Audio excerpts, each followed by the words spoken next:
11 اگست 1948 کو جب قائد اعظم نے ایک بہت بڑی پیاری سپیچ کی اور اس کے اندر انہوں نے ایک چیز بڑی کلیئر کرا دی کہ پاکستان میں بسنے والے تمام لوگ چاہے وہ کسی بھی مذہب سے یا کسی بھی مسلک سے تعلق رکھتے ہیں،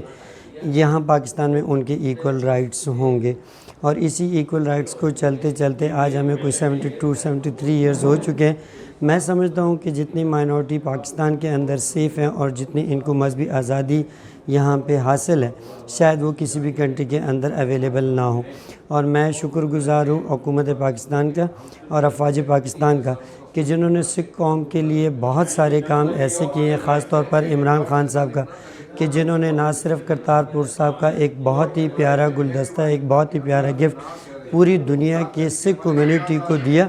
بلکہ انہوں نے دوسرا کام جو کیا کہ یہاں پہ نیشنل مائنورٹی کمیشن کی تشکیل دے کے مائنورٹی کے لیے ان رائٹس کی ایک پریزنٹیشن دی کہ جس میں ہم اپنے پرابلمس کی سلوشن کے لیے کچھ ایفرٹ کر سکیں۔ میں سمجھتا ہوں کہ جو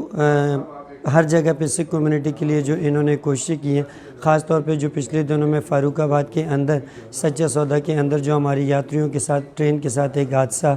رونما ہوا، میں سمجھتا ہوں کہ افواج Pakistan, government of Pakistan, ranger of Pakistan, even evacuators property board اور پاکستان سکھ گردوارہ پربندھک کمیٹی نے جس طریقے سے سکھ کمیونٹی کا ساتھ دیا، میں being the member and representative of the Sikh community I really appreciate and thankful اس ڈے کے اوپر اگر میں ذکر نہ کروں فلسطین کا، اگر میں ذکر نہ کروں کشمیر کا، اگر میں ذکر نہ کروں اپنی سکھ کمیونٹی کا، تو یہ سمجھتا ہوں کہ یہ ایک بہت بڑی زیادتی ہوگی۔ میں سمجھتا ہوں، میری ریکویسٹ ہے کہ جہاں پہ فلسطین کے اندر جو مسلمانوں پہ ظلم ڈھائے جا رہے ہیں، کشمیر کے اندر جو پریویس تقریباً 1 ایئر سے وہاں پہ کرفیو نافذ ہے، دنیا جہان کے ظلم ڈھائے جا رہے ہیں، میری خدارہ